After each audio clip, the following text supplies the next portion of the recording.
declaration of a punk mystic. Dharma, dissent, and the death of consensus. I was never built for obedience. From early on, I saw how easily people confuse belonging with truth, how quickly a crowd can turn conformity into a moral law. The louder they chant, the more convinced they seem that sound equals sense. But the Dharma taught me otherwise. The Buddha didn't ask for followers, he asked for observers. He didn't demand belief, he invited verification. And that, to me, is pure punk rock. DIY as Dharma. Practice Punk's do-it-yourself ethic was never about bad haircuts or noise. It was the rediscovery of direct experience.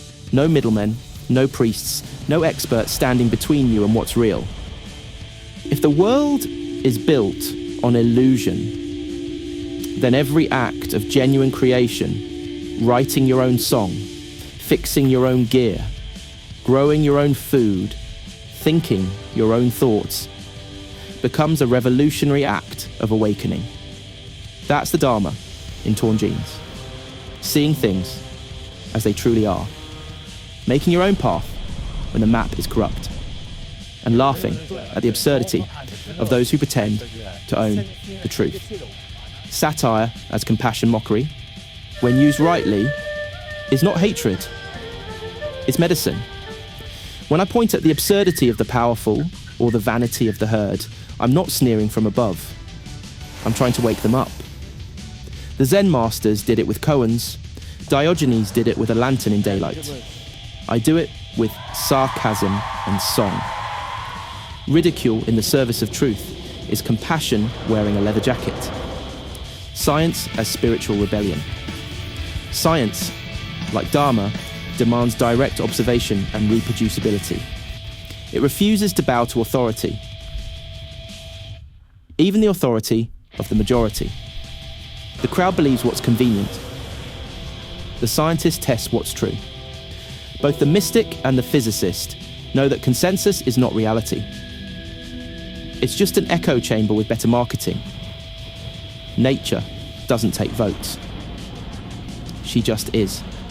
And the wise learn to listen. The real revolution. Most people think rebellion means smashing windows. But the real revolution happens in the mind. When you stop outsourcing your perception of reality to someone else. When you stop needing permission to think, love, question, and evolve. That's why the highest principles of Dharma and the raw honesty of punk are the same thing. Both insist that you wake up, both reject blind faith, and both find freedom, not in domination, but in truth. My example. I live this not as a slogan, but as an experiment. I question every assumption, even my own. I study science and mysticism, side by side, looking for their point of convergence. I meditate, not to escape the world, but to see through it. To understand how greed and hate are just the physical poles of oscillation. The universe, thinking through attraction and repulsion. I grow my food, write my manifestos, and build what I need with what I have. That's my laboratory, my temple, my stage. And I share it not to boast, but to offer a mirror. A working model of what it looks like when you stop waiting for permission and start living as if truth matters more than popularity. The takeaway. If I have a message, it's this. You don't need a guru, a record label, or a social consensus to validate your path. You just need the courage to see clearly and act accordingly. Truth doesn't belong to the majority, it belongs to those who test it. And freedom doesn't come from following rules. It comes from understanding the law beneath them. So, yes, I'm punk. And yes, I'm Dharma. Two sides of the same uncompromising coin. Wake up, do it yourself, and don't believe the hype.